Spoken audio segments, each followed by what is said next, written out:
Hello everyone, Kent Bressler here. I want to welcome you to Kent's Kidney Stories. During our time together over these podcasts, I'd like to discuss kidney disease. I'd like to tell you about my journey as a transplant patient, but also talk about dialysis, kidney donation, and just about anything else that might be of interest. Kent's Kidney Stories, podcast endorsed and sponsored by kidneysolutions.org.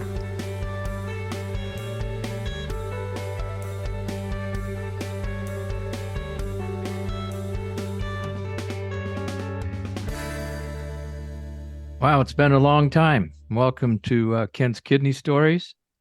And we're going to do some podcasting today. Looking forward to it. Got to kind of slow down here a little bit. I haven't been on for 2 weeks, and I might add that's been kind of a bummer for me because I just love doing these podcasts. So anyway, let's pray. Let's get after a prayer, and then let's get going. Heavenly Father, send your holy angels to watch over us today. You've blessed us with another day. And under your fatherly care, we look forward to more opportunities to serve you. Keep us safe and help us take a stand for you. I also ask your prayers, through our prayers to you, that you comfort the family and Rita as she goes through her experience with ALS. We love her dearly, and we're going to visit with her, and hopefully we can cheer her up and she can cheer us up. And we just ask all of this in your holy name. Amen. So I just want to give you some background here, a little bit about Monday Night Support Group. Pleasantly surprised. We have that every Monday night, at 6 p.m. We've been averaging 25 to 30 people every Monday night. And at one point we had 40 some. And that may seem like a lot to you, and it is. But there's an opportunity for you to come in and listen. And we have some rules and regulations that keeps the chaos to a minimum. And I believe we do some really nice work with the patients that are attending. I know I've learned quite a bit. And so if you want to join, just come into kidneysolutions.org and sign up underneath the section where it says, support groups. It's all on the first page. Also, I want to tug on your heartstrings a little bit here. We're always looking for volunteers at Kidney Solutions. We are a totally volunteer organization. We're a mentoring organization. We're not donor hunters. We spend an awful lot of time helping people through the whole journey. And our main emphasis is not only finding donors, helping people find donors, but staying with the patient post-op so they can maintain good kidney function and hopefully keep their kidneys for a good long while. So if you want to volunteer, get a hold of me at kent.bressler at kidneysolutions.org or call me at 830-285-2140 and we'll sign you up. So many times in this journey that I've had, eventually you're going to run into some really delightful and energetic individuals. And they just seem to have a way of connecting to you or you to them. And I've done over 100 podcasts now. And of these podcasts, many are focused on individuals and who've had difficulty in their journeys. It's not the difficulties that we look at, but in general, we look at the outcome. And in general, in most cases, the outcome is pretty good. So today's guest is Jaime Imhof. She's definitely fits into that category that I talked about. And her uniqueness is in the fact that she's had a double transplant. She's had a liver kidney. And we're going to talk about that today. And I just want to remind you that when you're done listening to this, that if you would just subscribe and write a comment so I can improve. I want to make this podcast beneficial to everyone, but also I want to make it educational. So talk to you later about all of that. So, what's going on with you, Jaime? Welcome to Kent's Kidney Stories. Glad to be here. How are you? I'm doing great. I just love the Staying away. beanie. You're always wearing those stocking caps, and I love to wear them too. So, and nobody can see it, but I'm going to tell you, I can describe it every time she comes on. One night she came on, and I said, "Hey, you don't have your bunny on, so you better get it." And she popped it right on. So, give me just a short background on what you've been up to. I know you come to the support group every Thursday, or I mean every Monday night, and we always seem to see your shiny face. Tell me a little bit about your background. What's going on with you? Well, so as of right now, so I'm a liver transplant, 14 months post, and I'm also a kidney transplant, 7 months post. Following that, I'm doing very, very, very good. I had a very difficult experience, one of the hardest at my hospital, Johns Hopkins, and I actually found Kent desperately searching for what it was like to get a kidney after a liver because I had no history of any CKD or kidney issues. So I was kind of alone and thrown into it alone. And I didn't know anything about all of this. So I was desperately searching. And I met Kent and started coming to his his Monday night support groups while I was awaiting my transplant. And he was very helpful to me through the process. And he kept asking me to send him updates as we went through, and we'll describe more about the whole situation later. So I have to say, Kent, I'm very grateful for you because Oh, also knowing the longevity and also just inviting a person who had no clue about anything about dialysis, about any of this, and who was virtually on their own, and so I didn't even know what the word nephrologist meant. I didn't know any of this stuff. So it was very helpful. And at first I would just listen to everybody, and then I started speaking up a little bit more. But yeah, I didn't know anything about a kidney transplant. So what's interesting about this, like I said in the introduction, when you are with people who've had kidney transplants, or in your case too, both liver and kidney, there's a bond that's there. There's a feeling that you can tell when a person's struggling. They really need somebody to mentor them. And I'm an advocate for mentoring. And yet someday I'm going to really work with you. I think you'll be a superior mentor, and I want to do that with you because your feelings are totally different. You're much younger than I am, I must admit. And I think there's a gap in the education and in how patients get their information nowadays as when I got my information. And I want to work on that with you because you would be a great deliverer of the message, if you know what I'm saying. Do you, when you think back, the liver transplant came first. Is that correct? yeah. And so Yeah. So go ahead, tell me about the liver transplant. So the way it works, so I had cirrhosis of the liver, and yes, I'm not going to go into too much detail since this is kidney, but I'm going to tell you what happened with it. I was found in my apartment unconscious. My friend hadn't heard from me in like a day or two. I was very, very sick. I was in end stage liver failure, which I wasn't quite aware of because I was having a lot of HE episodes, which is when ammonia builds up in the brain. Mm-hmm. So I wasn't seeing anybody or anything like that. And it was just like no doctors or anything. It was just getting worse until the point where it just unleashed some infections. So I was found with like MRSA and C. diff and Oh, wow. CMV. And the CMV is really important to note on this one because this is just remember CMV more than anything. And then so I came into the hospital and I was not transplantable at first. I was just I had a 10% survival chance. So just to let you guys know, the first thing they do to treat someone whose white blood cell count is off the charts, because it takes a few days to diagnose what it is, they begin emergency infection protocols and the administration of vancomycin. Now, vancomycin is one of the world's most powerful antibiotics, and along with that comes immediate kidney failure. So, like, you are assigned a renal team right away. So, as soon as that antibiotic hits, your kidneys will fail and they drop down. So, I had, like I said, no history of it. If you look back at the reports, my kidneys came in, they were like, GFR of over 114. Yeah, completely normal.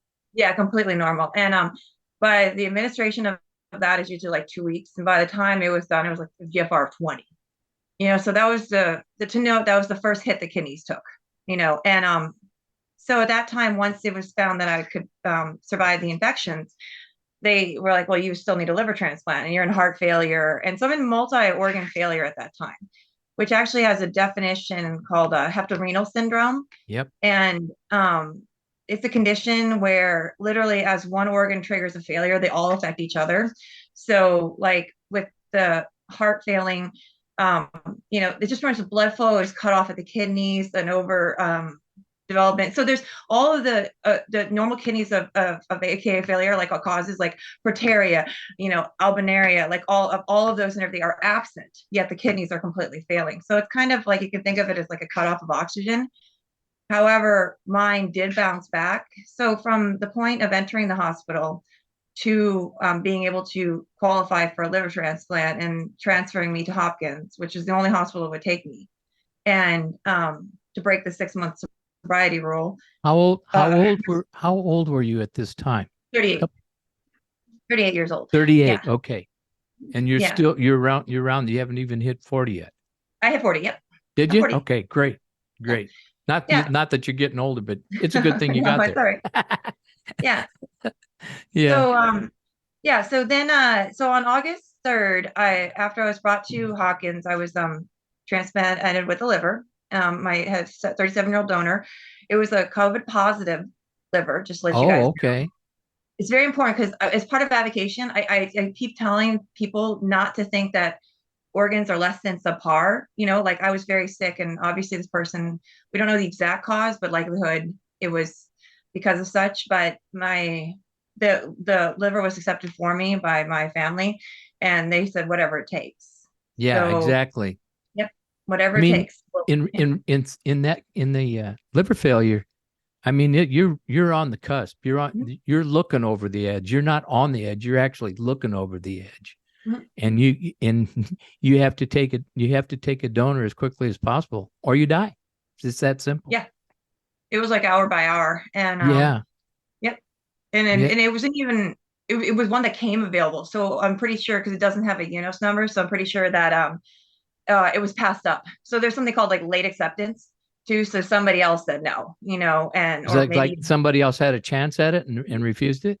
Yep. Okay. Yeah. Okay. So you're second in command or second in line or something. Yeah, that happens a lot in kidney transplants too. Yeah. Yeah. Or it was just reassigned, and usually they keep it within the OPO, and they'll look around and say, okay, who else is right here now that we can quickly reassign that to? And I think that's kind of what happened in my case. Okay. We have hints of it too. And so it was a difficult procedure. I was, like I said, I was very sick. But what I want to note was by that time after the so I was on continuous dialysis through the neck, but my kidneys actually did bounce back right back to where they were at the time of liver transplant and afterward. But I was actively transplanted with a CMV infection, and it was a very difficult liver transplant. That's CMV. So normally that's cytomegalovirus. Yep. Okay. And very predominant in patients who have been transplanted. So that was my own COV. Yeah. So, yeah. Mm-hmm. So I wanted to go back just a second, and I want to verify that the drug name. I think that I'm sure it's vancomycin. Yeah, vancomycin. Yeah, vancomycin. For the listeners who don't know anything about it, is last line. We call it, and that last line defense is if you have a roaring infection, and they'd use vancomycin on, doesn't work, it's adios. And so you were very, very sick. Yes, ma'am, you sure were. Yeah. Okay, so tell me how the surgery actually went. The liver procedure. It wasn't flawless. I know that. No, it was not. I was left open for 2 days. The liver didn't work right away, but that was not because of the liver. That was because of me, and it was just very, and I was very I was wasted away from the infections. Right. I don't know if you guys know how calories your body burns. So I was pretty just lethargic and just I don't remember much of it. I don't remember anything very much, just a little bit of it, in and out. And I do remember the days afterward a little bit. So all I know is what got to me was I had to go back into the records, but by about 2 weeks later, I was still in bed and I couldn't move, and I had lost ability to walk, talk, breathing tube, feeding tube, all that. But they inserted a catheter in my chest. Yes. And I didn't know what that was, really. And they just told me that like they needed it but I knew this one was like, at first I thought maybe it was like another drain or something, or No, it's what it probably access. that was the chest catheter. Yeah, They exactly. inserted 13 days later, Yeah. And so when I look back at my records for 8 days there, normally for liver transplants, they give you CellCept right away afterward. Yep. And then they add in Tacro. They couldn't do that for me because of the CMV, and I couldn't tolerate it. So they had to hit me straight with Tacro. And when that Tacro hit, that was a mess. That was a mess. Yeah. It fell so fast. And then, like I said, the permanent chest catheter came in, and my GFR just dropped to 20, and it stayed there. Well, that was a slap. That was a slap in your kidney's face. They can only take so much. Yep. And so you were actually started out with acute kidney failure, but it was very progressive, and then it leveled off because you had some response. But the medication load plus the Tacro, that was really a major insult to both kidneys, and maybe got your liver going, but it sure damaged your kidneys. And people don't realize that. They think, well, they can just put those two things in there and everything's good to go. But they don't happen at the same time. They're residual. They happen later. The kidney transplant happened later. So then the story gets very interesting. I ended up staying 3 months in the hospital. I like I said, I lost the ability. I had just multiple issues, like a large hematoma. One of the longest stays for a liver transplant. I wasn't really having it either, to be honest with you. For the first month or two, I didn't have anyone to talk to. I didn't even understand this. It was thrown on me. I was like, I never met a transplant. I didn't. Yeah. I'm a huge advocate now of hospitals having buddy systems and mentors. Because when I finally met one, I finally met a liver transplant, and the way he walked in and he took a look at me sitting there, and I was just miserable staring up when I finally could sit in a chair out the window, and he goes, how's that stomach pain treating you? And I literally said, who the F is this? Because you get it. And he turned out to be a transplant. And so it was just very I couldn't stomach anything. I lived off of Nepro shakes because at that point, we had to incorporate the renal diet into it. And this is a very big bone of mine, but when you have to do long hospitalization stays, they do not have their food that you're relying on. They do not have a renal diet in their computer system. Just so you guys, they would send up the stupidest stuff like bananas and coffee and mashed potatoes and all that stuff. So I literally lived off of Nepro shakes. Did you have any hyperalimentation, any type of direct feeding, like not a feeding tube, but inline feeding? No, I had a feeding tube. I had a feeding tube for. Oh, you did? Okay, see. Months. Yeah. Okay. Yep. Yeah. And see, and I didn't have the formula very well. Yeah. Well, the formulas they're nebulous. I'm telling you what. Everybody that I've ever taken care of, when you talk about it, after they've experienced it, they go, "What in the world was that?" They can't grasp the concept that that's an artificial feeding. It's like drinking a can of Ensure 24 hours a day. So it's not funny to speak, but just thinking about it now, you think, well, I got through it, and I'm so happy that I did. They had to wipe my butt all the time because I couldn't wipe my own butt. Just I couldn't go to the bathroom. I couldn't do anything. So it was really embarrassing because someone had to clean me and roll me all day long, back and forth, so I wouldn't get bed sores and everything. I still couldn't even lift. It was the diarrhea from the feeding tube was just. Yep, and it does not absorb as much as they say it does. There must be literature on it, but I'm not going to get into it because I don't think that it's so. Unless you go for long periods of time, you can actually just go into starvation. Just nothing works. Yeah. So, but anyway, okay. So your liver, when you have liver disease, I want you to tell people when you have this failure, when your liver fails, you mentioned it in passing at the beginning, your ammonia level went really high. Yeah. And we know that's part of it. And what does that cause? When you have a high ammonia level, what does that do to a person? So it causes, okay, so the person will be completely coherent, just, but usually they're very angry, paranoid, delusional, like combative, violent, all of that stuff. They'll see things that are not there. Don't ever argue with somebody in this condition. Like, but they'll be aware enough where they can get in their car, drive 2 states away, know exactly what state they're in, but there's a monster following them. You know what I mean? Like, seriously. Yeah. Mm-hmm. The stories we tell, so, and we won't remember them afterward most of the time, because you actually form no memory of the actual occurrence. And then people usually tell you what you did later on. Yeah. You have and I think it's a blank. I think it's called, I just call it the blanket. Your body is so adjustable. It adjusts to almost everything. And in the kidney world, we talk about fog. It's not like a fog. Ammonia is much deeper than that. I mean, it's continually going on. Fog is just comes and goes and comes and goes, and you have just enough kidney function to, keep it at bay. But with liver failure, once you have a high ammonia level, all bets are off. It can be very, very tough on patients. A lot of them don't survive it. You're very fortunate. Yeah. Very, very fortunate.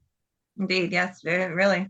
A lot of faith and grace went on in this situation. Whoa, sure. Gosh, you bet. Do you want to repeat that? Yeah. No, yeah. Really. It gets more into the story. Yeah. Yeah.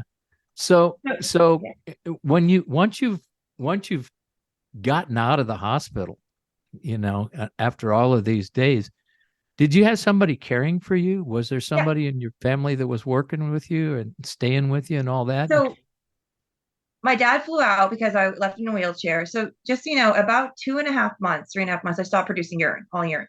And the team didn't believe it because, I literally had every nephrologist at Hopkins visit, plus all of their fellows. So, because it's a teaching school. So there must have been like 50 nephrologists of some type on this case. And they didn't believe it. They said, they'll come back. And I told them, I go, I'm not peeing anymore. And they kept cathing me until the nurses refused them. They're like, there's nothing there in her bladder. There's nothing there. Like, whatever, that's fluid building up on her. Because the bladder scans accumulating in her body. Mm-hmm. Yeah. And so I told them at 3 months, I go, this is done. And they're like, well, we're going to start talking transplant with you. And I go, okay, what does that mean? Like, how does this work? Because I know of the idea of transplants, like kidneys have to wait forever. Or not forever. Like, that's all I knew, really, to be honest with you. So I go, it was a long wait for a kidney. That's well, sure. that's all I knew. Unless you have a living donor. I didn't even I knew. That's what I heard on stories, and I've never met a kidney, never that, anything. And so, I had joined liver groups, and so I was like, I should join a kidney group, and try to understand this more, But the first thing I had to figure out was the dialysis, So the reason I needed a caregiver so bad was since I stopped producing urine, I had to go on that extreme fluid restriction.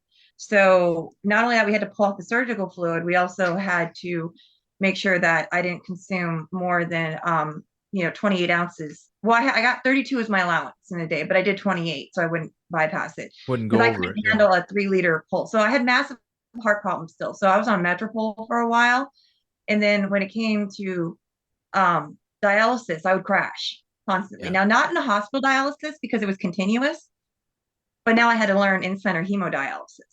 Which dropped your pressure. You become hypotensive. Your blood pressure dropped tragically. Yeah, that's, So I got assigned because I was on Medicaid. I got assigned to a center in Baltimore. You don't get to choose.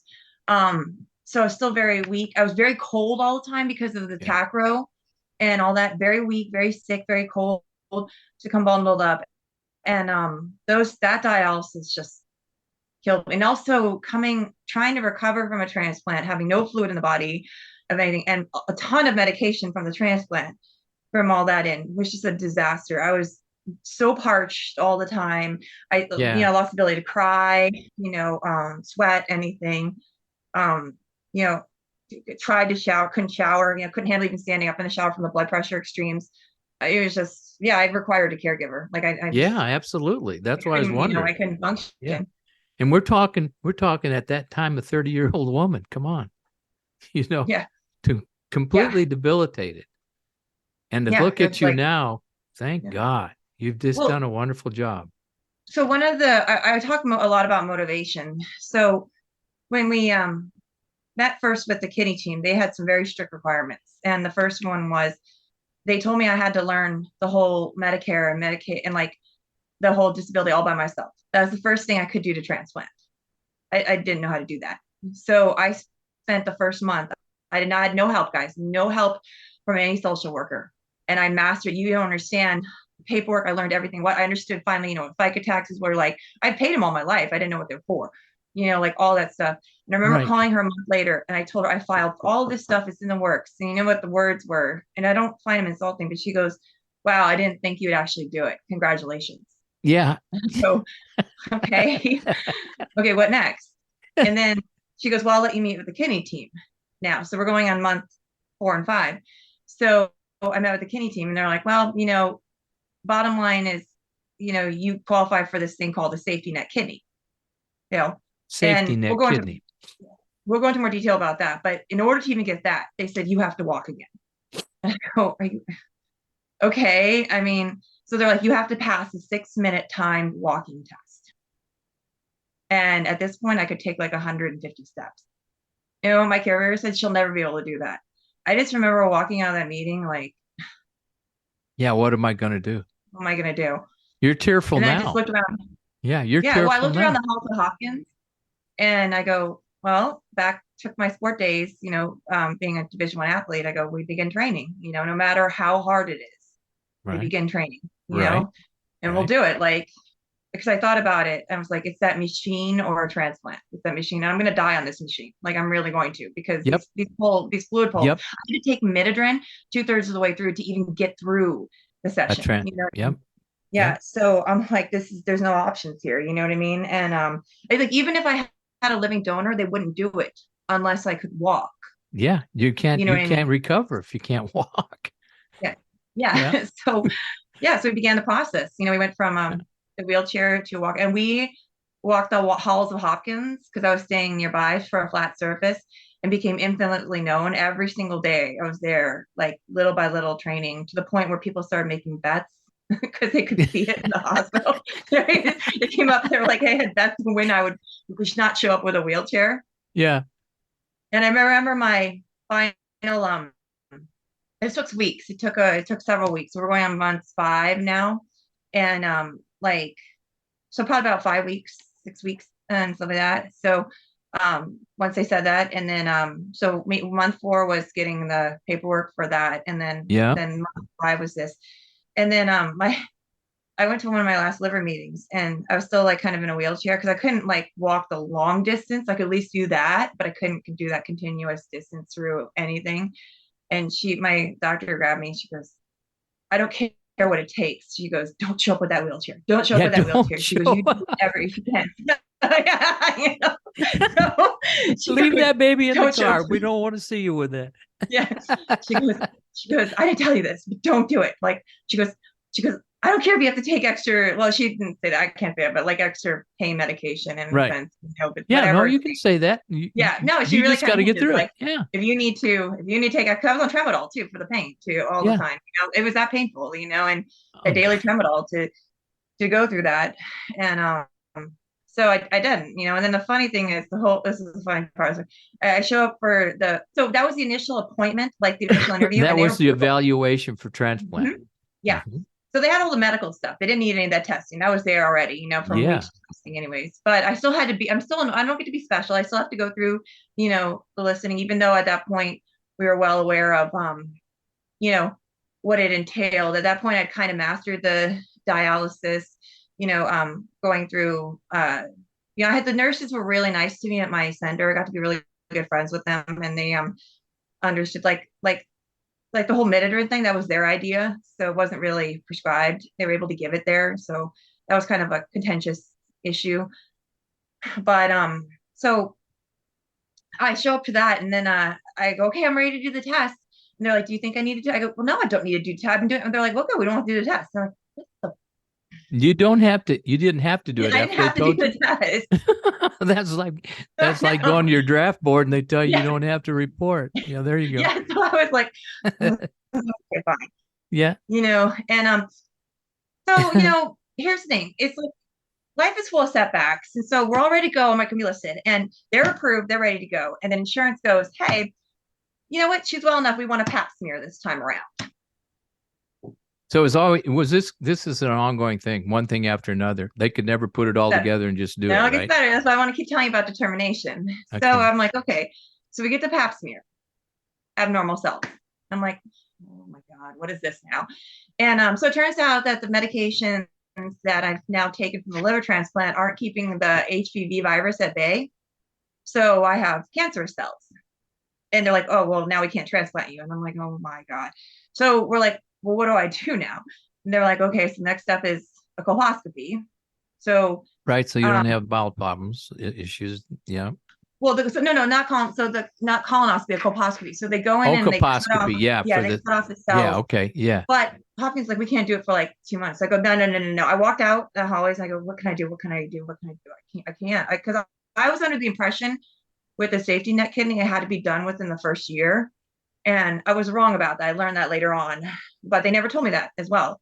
And so I go, I need to rush this procedure. How do I do it? And I called Planned Parenthood. This is what I want to talk about, determination.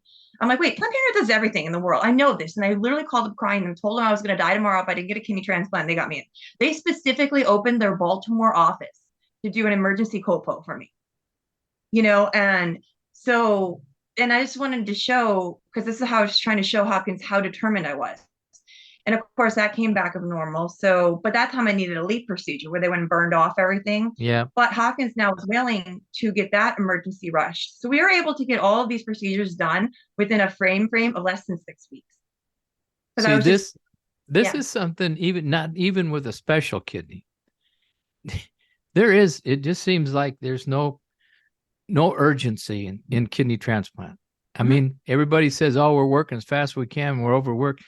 But I don't see any urgency there. I mean, that's a different story. I don't want to get into that. But yeah, you picked on it right here. That's purposeful. But it also has to do with the fact of like, what are you willing to do? What are you willing to do for this? So I'm saying for you as an individual, and so when they told me no, I said, how? That's a big difference. Like how, that's not the way I'm going to go here is die out. I'm not doing that, and, so I don't know if I have 2 or 3 years past the safety net to live with that kind of dialysis. I don't know how anyone does it with those kind of fluid pulls.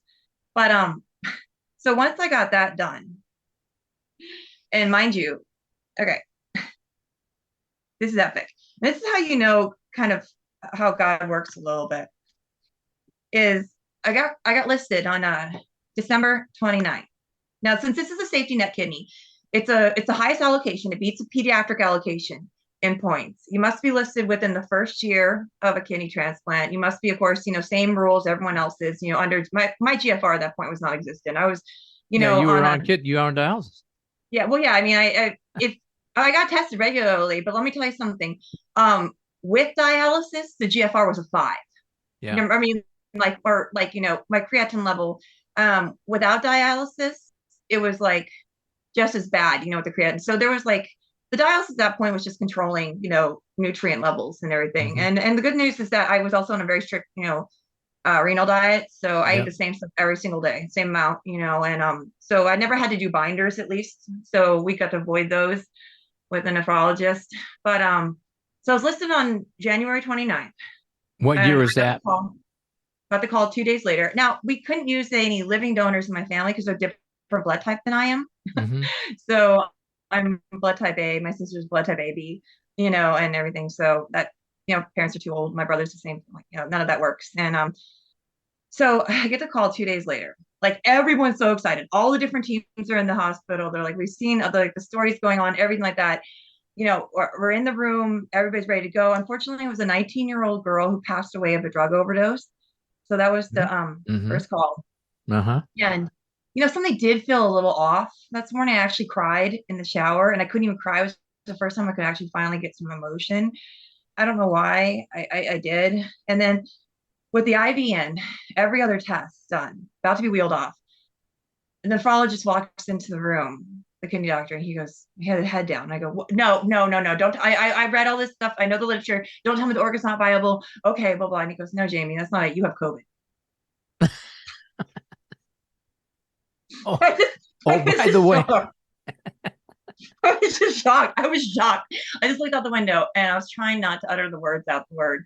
yeah, right. And you have to understand this. I had been quarantining too ever since I got Yeah, did we it come got from a approved. staff member or what? You know? I think, okay, this is actually a really good story. I really pretty much know how I got it. At dialysis, they were so short staffed that Mm-hmm. the patients they had to cut down the days. So they only did 3 days a week and they piled us all in 2 weeks before this started. And the nurses were so shit. So there'd be nurses who were there who were sick. And I don't blame, well, I mean, I don't agree Oh, with this, no, no, but no, no blame. No, yeah, no. but I'm not mad at them, but this was the only place I went, and other than Hopkins, Yeah. but fully masked and everything. However, when they piled everybody in because they couldn't staff the place and they were running 6 a.m. to 6 p.m., all 40 chairs full. Because there Yep. used to be Yep. individually and everything. And then they had the maximum amount of patients per, you know, nurse and everything. I'm pretty sure that's where I got it. And COVID was rampant at that time. So It that was wasn't hit and January miss. It was really 23rd, rampant. 23rd. Yeah. Yeah. Yeah. Because of that, they didn't have the literature, so they were really upset. It was a very low viral load, and because they ran the viral load test and they didn't know if it was coming or going, and they're like, "We just, in good faith, we can't transplant you." And I Well, was just like, that happened a lot. "Yeah, That yeah, happened a lot. And you're double jeopardy. You've got yeah." a liver transplant, so you're immunocompromised going in. So And there I you had go. tested regularly too, so I had to test about 2 weeks before it too. That was negative, and so that's why I'm saying I had zero symptoms, despite feeling like absolute crap all the time, from dialysis, but Well, nothing. that's just from your illness. You felt like crap from your illness. COVID was just an add-on. So we did. I go. So you know what? I paused for a second there, and I go, "What's the next step?" I go, "What do we do? What do we do?" And I get that I'm being tested. I understand this, and so they said they were like, "Well, let's do this. I go, "Well, you don't have a symptom. We don't really need to treat it. You don't want." I go, "I'm gonna take a stab at this. I need a negative test to be transplanted, right?" I go, "Then you're gonna administer any kind of treatment that exists in this That building existed to at get the negative." time. Yeah. Yeah. Yeah, Yeah. and so we went and did the remdesivir treatment for 3 days. The Okay. entire time, and then so they treated me like an alien. So I'd be quarantined in a special part of the transplant Yeah. floor. People had to Like a come in full leukemia patient. hazmat suits. Yeah, suits. And they had to bring in the dialysis to me, by the way. Mm-hmm. So Mm-hmm. I, did in the guy had to come in with a full breathing suit and Yeah. stuff. He wasn't Yeah. happy. And that entire time I sewed, my viral load never raised. So I don't know again, but I could have been, but I also showed no symptoms of COVID. I had 98% oxygen saturation, everything. So they felt pretty bad about it, but I was like, No, you whatever. still couldn't. And You can't argue with their then, yeah. determination. There's no way they're not going to do that. Well, the next step was even more interesting was that because of that, the CDC still determines people who are immunocompromised as super spreaders. So we have to quarantine longer than normal individuals. Mm-hmm. So because the test went to a laboratory, I was reported to the state of Maryland and DC. So they called me to do contact tracing and all of this stuff. So Hopkins banned me from being tested there for 30 days, actually. Yeah. And actually, the liver team broke it after 2 weeks and said, because the home testing people wouldn't come out or anything, I still needed to be tested for liver, and so I got to sneak in and get a blood test once that month. And then we had to wait 30 days before they would turn me back on the list. Yep. And it was a crisis at dialysis too, because then they got real pissed off. I had to be the last patient put on. So they had to keep the center open too, because they couldn't deny it. We weren't sure what to do, what was going to happen with that. So I'd be all alone at the end of the day at 6 o'clock at night doing my dialysis session.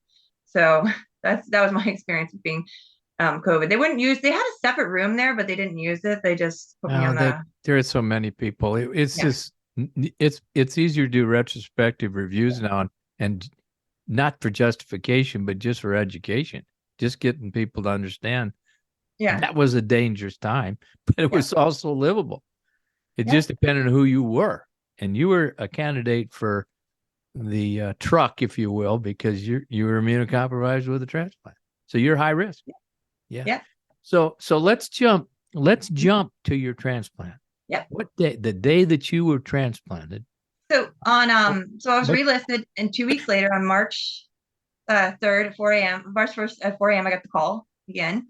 This was a 35-year-old deceased donor, brain aneurysm, and they said, "Come on down, let's get this done." Yeah. And so they're like, "Jamie," I go, "What?" I see it's Hopkins. They're like, "You ready?" I'm like, "Let's go."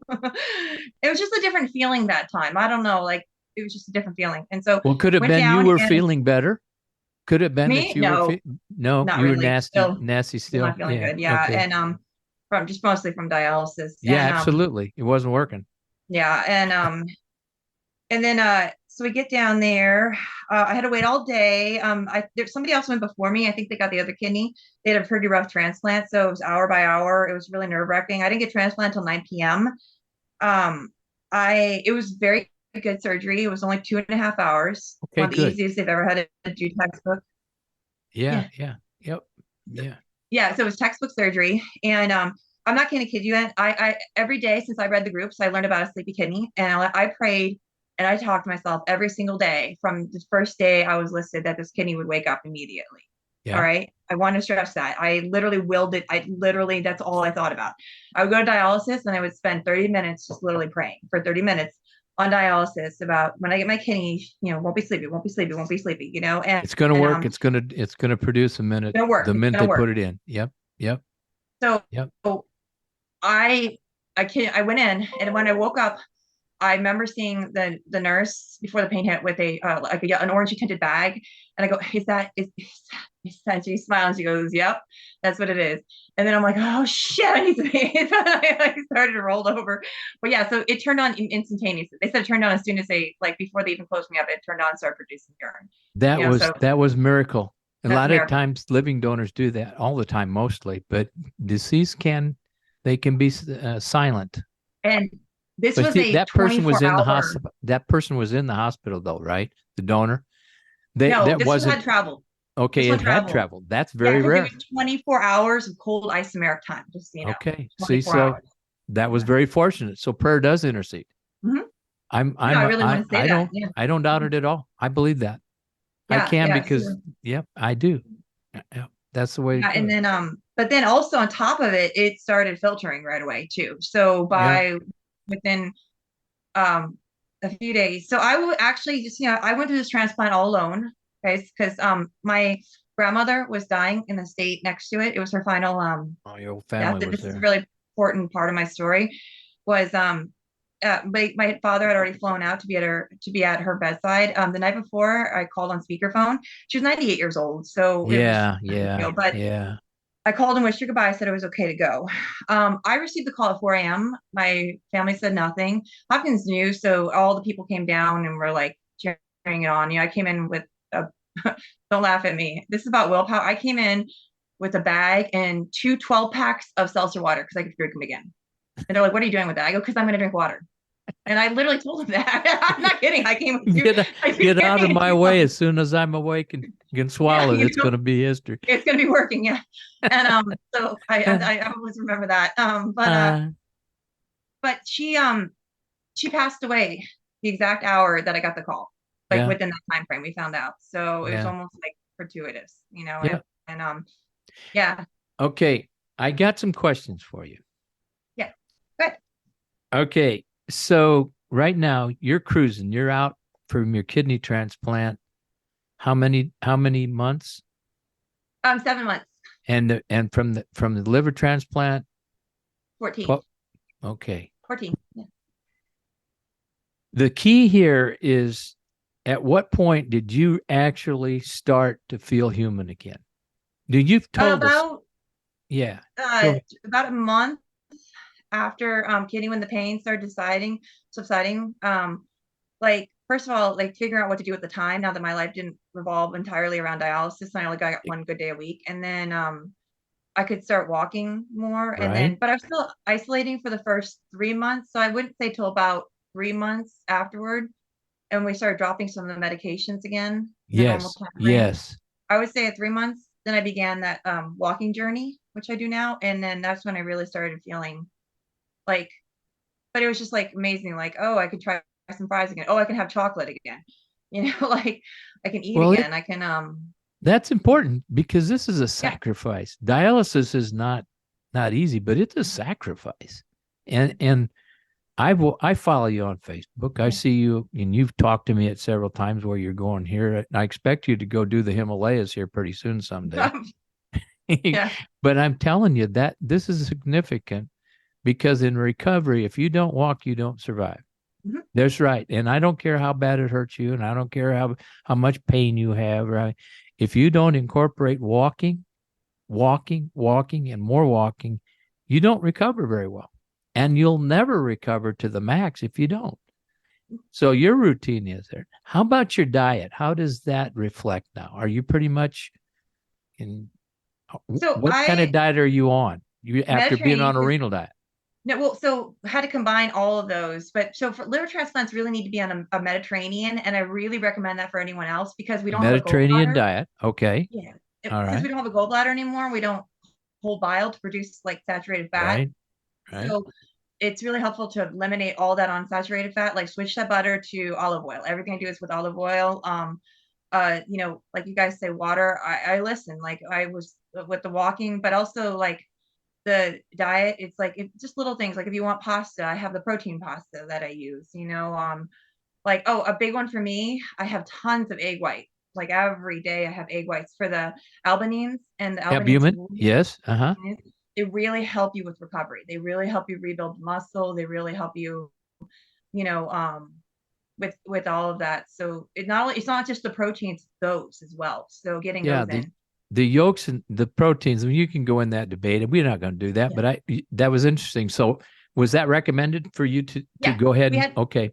yeah, for liver transplant, we had to do everything we could to find out how to get more of those in because I was so low on them that I kind of just married it over to that Yep. for the Yep. main, just followed it over. And, it's funny, doctors will mention it. I'm like, too late. I've already been doing that. So, and just things like, just little things in the diet. So I'm a vegetarian and, I don't go vegan necessarily, but I'm just a vegetarian. So I keep it like, but I keep it consistently at the same amount daily of calorie intake to match, whatever. But I don't also like deny myself. But I will say I can't really do a lot of sweets and all of that because I'm not having the gallbladder, Yeah, and that would be your taste buds changed too when you that's started the getting medicine. healthier. Yeah, Yeah, you don't yeah. taste as much anymore No, too. you don't. You don't have a lot of people say, well, it's great you can eat now. Well, yeah, you can eat, but eat what? So But it's so also do the you eat mindset. any meat at all or fish or No, anything? so it's like nuts and Okay. egg whites and like things like anything anywhere where I can put protein in, I put protein in. Like peanut butters, like but all natural. Like all that kind of stuff. Everything's Right, right. very Do you natural. have any allergies? No, Okay, well, see, there you go. That's great. yeah, This, we could spend, I could spend hours with you, and I'm going to do it. Okay. I really want to, I personally think you need to write a book, and I don't know how I'm we working get it, on but yeah, but I think I have a couple of friends I think could help you with that. It's a point. The point is here, you have to be persistently cautious, but you also have to be driven. it. That's the only word I can say. A lot of people die from this. Yeah. All right. A lot of people die from liver failure, and a lot of people die from kidney failure. But I can tell you, when you're driven, death is not part of the opposite. It's not the thought process. All right. Mhm. But it is there are like 3 levels, for kidney for sure is transplant, dialysis, or death, palliative care. All right. But it's also like envisioning, like I kid you not, I also when I was transplanted, I'm like, here's what's gonna happen. There's gonna be no BK virus. It's not gonna happen. It's not gonna happen. I'm drinking only filtered water. We'll watch Right. it or not filtered. I drink seltzer, but so far no BK virus. And then I'm like, we're gonna work on this rejection thing. We're just gonna like not that it's not, but I'm just like in my head, I'm like, Sure it is. It's got how to can I be. do things to like how can I avoid like what can we do? Yeah. So far, I just want to let you know as of right now, because I am in genetic testing. That was a study I signed up for. And that's another thing I recommend too, is just you Just don't get need to some. take, Yeah. just take the studies, take them because you don't know what they're gonna mean. Is that I'm not producing any DSAs. And I had 5 mismatches with this kidney, so imperfect organs. I like what you said, like when you told me that, like it doesn't need to be a perfect match. No, it doesn't. It does not. Or if there even is a perfect match. I remember you kept saying that and frustrated with people. And when I heard I had 5 mismatches, and the liver doctor, what does that mean? He asked me, he goes, what does this mean? I don't know. Yeah. We Well, don't even know what the mismatches are.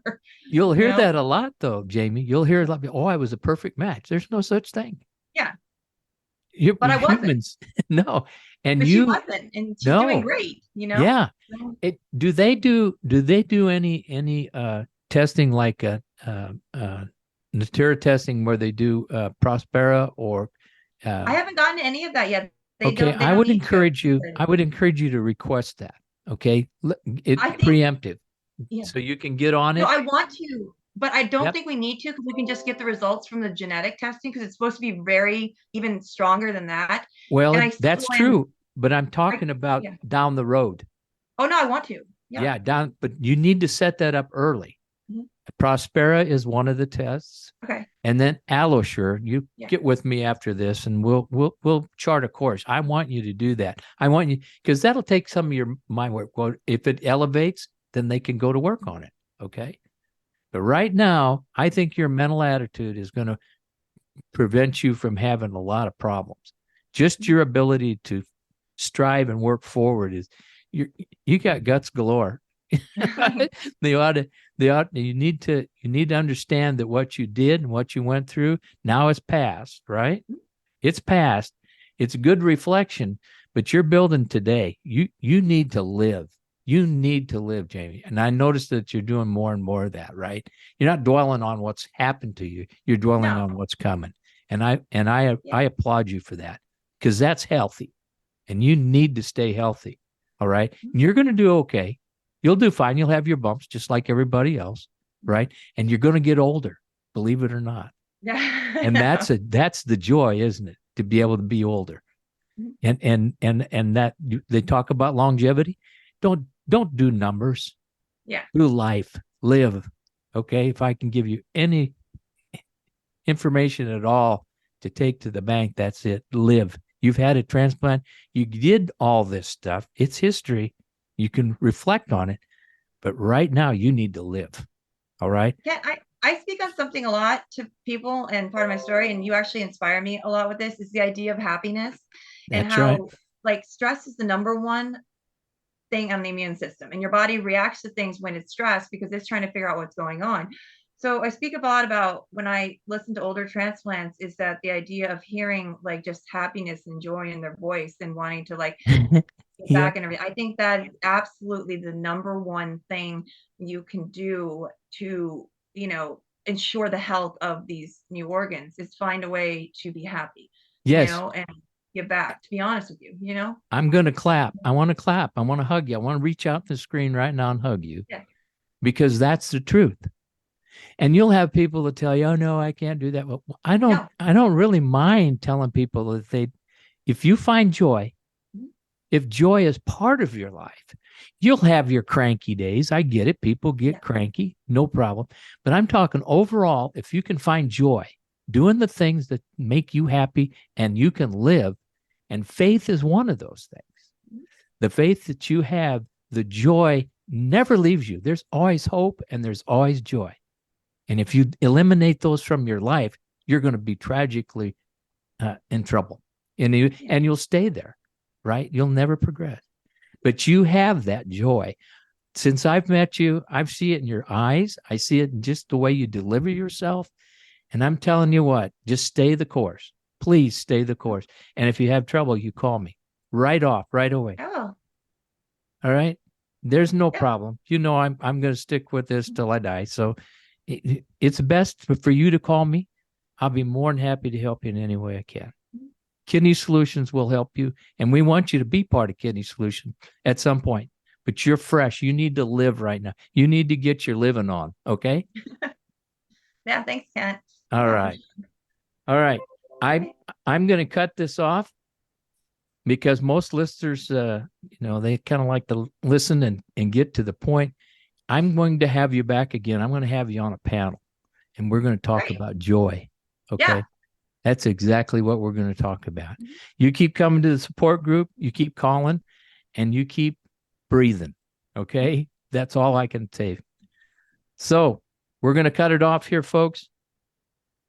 Remember, kidneysolutions.org. If you really just type that in and go to what we do, that page, the page will tell you exactly what we're doing. And if you can't figure it out, give me a call, 830-285-2140. And be an Imhof. Be positive and have some joy in your life. But once you've been transplanted, don't look back. You got to live. That's why you had the transplant. You got to live, and you can't live without joy and happiness. All right.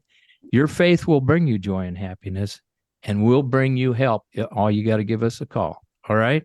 So everybody, you know the saying, keep breathing.